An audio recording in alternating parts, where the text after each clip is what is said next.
మనస్తత్వం ఉన్నటువంటి నాయకత్వం అని చెప్పి ఒక వ్యాపారస్తుడు ఆయన వ్యాపార దృక్పథంతో మాత్రమే రాజకీయాల్లో ఉన్నటువంటి వ్యక్తి మంచి రాజకీయాల్లో అవకాశాలు వస్తే ఈ రాష్ట్రానికి కానీ ప్రజానీకానికి కానీ మంచి జరిగేటువంటి పరిస్థితులు ఉన్నవనేది వాస్తవాన్ని సందర్భంగా తెలియజేస్తా ఉన్నాను. ఈ రోజు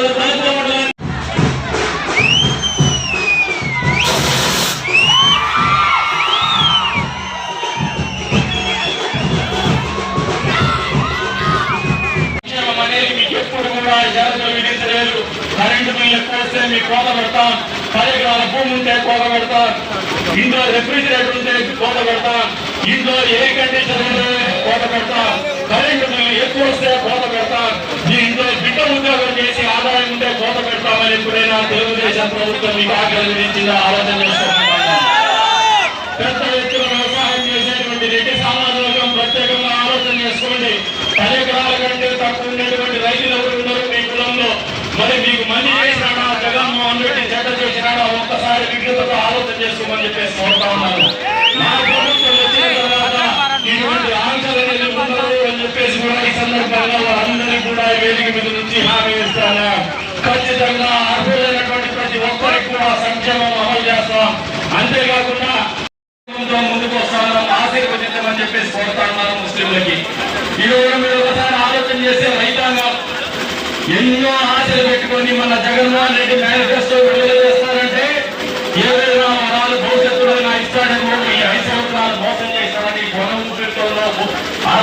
ఆశలతో ఎదురు చూస్తే రైతాంగానికి ₹1 విధించేటువంటి కార్యక్రమం కూడా ఆయన మేనిఫెస్టోలో పొందపరచలేదంటే రైతాంగం ఆలోచన చేసుకోమంటున్నాను. అంతేకాదు హండ్రీగా కాలువల ద్వారా ఈ ప్రాంతంలో అన్ని జిల్లాలకు నీళ్లు నింపుతామని చెప్పిన మాట వాస్తవం కాదని ఒక్కసారి చెప్తా ఉన్నారు. గట్టిగా చెప్పాలి, అన్నం ఆకలిస్తామేమో గట్టిగా చెప్పండి అందరూ.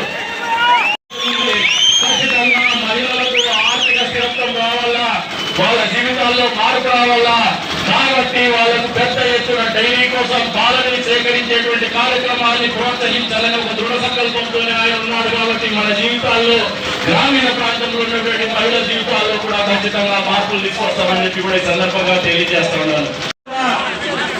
ఇక్కడ అభివృద్ధి పేరు మీద అడ్డగోలుగా మాటలు చెప్పినటువంటి వైఎస్ఆర్సీపీ పార్టీ నాయకులు మీ దర్గా భూముల్ని కబ్జా చేయాలని ప్రయత్నం చేసింది వాస్తవమైన పెద్ద ఎత్తున ముస్లిం సమాజం ఉన్నటువంటి ప్రాంతంలో కబ్జా చేస్తుంటే కాంపౌండ్ కట్టి కాపాడినటువంటి మేము కరెక్టా, కబ్జా చేయడానికి ప్రయత్నం చేసినటువంటి వాళ్ళు కరెక్టా? ఒక్కసారి గట్టిగా సమాధానం చెప్పుకుంటున్నాను. మరి రోజుల పేద ప్రజానీకం పట్ల, మహిళల పట్ల, యువత పట్ల చంద్రబాబు నాయుడు గారికి ఉన్నటువంటి విఘ్నత, దార్శనికత మరొకసారి మేనిఫెస్టో రూపంలో మీ ముందుకు వస్తామని మీరు ఒక్కసారి ఆలోచన చేసుకోమంటాడు. ఇంకో 18 సంవత్సరాలు నిన్నటువంటి మరి ఇన్నిసార్లు చంద్రబాబు నాయుడు గారు ముఖ్యమంత్రిగా ఉన్నప్పుడు ఒక్కసారైనా కరెంటు ఛార్జీలు పెంచినాడా? ఒక్కసారి ఆలోచన చేసుకోమంటాడు. ఈ రోజున మహిళల కోసం ప్రత్యేకంగా ఆలోచన చేస్తున్నారు మా చంద్రబాబు నాయుడు గారు. అందుకనే మహిళా శక్తి పేరు మీద మీకు సంవత్సరానికి 3 గ్యాస్ సిలిండర్లు ఉచితంగా అందించేటువంటి కార్యక్రమం చేస్తారు. అంతేకాకుండా మీరు బస్సు ప్రయాణం చేస్తే ఉచిత ప్రయాణం మీకు అమలు చేస్తా ఉన్నారు. ప్రత్యేకించి మైనారిటీ కుటుంబ సభ్యులకు అందరికీ కూడా విజ్ఞప్తి చేస్తా ఉన్నాను. చంద్రబాబు నాయుడు గారి ప్రభుత్వం రాబోతుంది. మీ ఇళ్లలో 50 సంవత్సరాల వయసు వస్తేనే మీకు పెన్షన్ ఇచ్చేటువంటి కార్యక్రమం అమలు చేయబోతారని సందర్భంగా మైనారిటీలకు ప్రత్యేకంగా తెలియజేస్తున్నాను. ఆవులు కానీ మామూలు పాలిచ్చే ఆవులు కానీ వాటిని కొనుగోలు చేసి వాటిని ₹4 ఆదాయం సంపాదించుకుంటా ఉంటే ఈ రోజున వాటికి వ్యాధులు కానీ ఇంకోటి కానీ సోకి అకస్మాత్తు మరణం చెందితే ఇవ్వాల్సినటువంటి ఇన్సూరెన్స్ ని ఈ రోజు వరకు ఇస్తున్నారా లేదా ఒక్కసారి ఆలోచన చేయమంటారా? ఇచ్చేటువంటి పరిస్థితి లేదు. ఇటువంటి ఆ పరిస్థితుల్లో మేము మా ధైర్యంగా మీ ముందుకు వచ్చి చెప్తున్నాం. భవిష్యత్తులో ఈ నియోజకవర్గంలో గ్రామీణ ప్రాంతంలో ఉన్నటువంటి ప్రతి మహిళ కూడా ఇంట్లో ఆవు పెట్టుకుంటే ప్రభుత్వం తరఫున సాయం అందిస్తాం. వాళ్ళకి పూర్తి స్థాయిలో ఇన్సూరెన్స్ సౌకర్యాన్ని కలగజేస్తాం. ఏ ఒక్క అకస్మాత్తు పడడం, గోవులు చనిపోతే, ఆవులు చనిపోతే దానికి పూర్తి స్థాయి రీఇంబర్స్మెంట్ ఇచ్చేటువంటి ప్రతిపాదనతో కూడా ముందుకు వస్తాము, అమలు చేపిస్తామని చెప్పేసి కూడా ఈ సందర్భంగా తెలియజేస్తాను. తర్వాత పెళ్లిలకు ముందు మంచి జరుగుతుందో లేదో ఆడవాళ్ళు ఒక్కసారి గట్టిగా చెప్పంటున్నాను. ఏమన్నా మీకు ₹1500 మీ ఇంట్లో పెట్టదు 18 సంవత్సరాలు నీటికి మంచిగా చెడుగా చేసుకోండి. అదేవిధంగా ముస్లిం సమాజంలో గతంలో దివాళి పథకం కింద 50,000 ఇచ్చేవారు చంద్రబాబు నాయుడు గారు.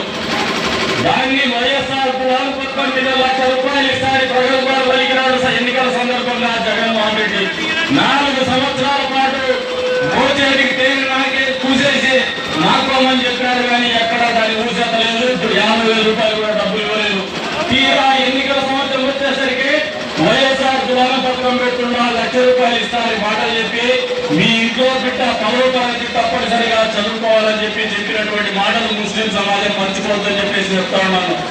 మంత్రి కావాలంటే 10వ తరగతి అవసరంలా, ఎమ్మెల్యేలు కావాలంటే 10వ తరగతి అవసరంలా, మినిస్టర్ కావాలంటే 10వ తరగతి అవసరంలా. కానీ ముస్లిం ఇళ్లలో మా పేద బిడ్డలకు పెళ్లిళ్ళు చేయాలంటే మాత్రం మగొకటి ఆంక్షలు పెట్టాడంటే జగన్మోహన్ రెడ్డి రాక్షస మనస్తత్వాన్ని ఒకసారి అర్థం చేసుకోమంటారు.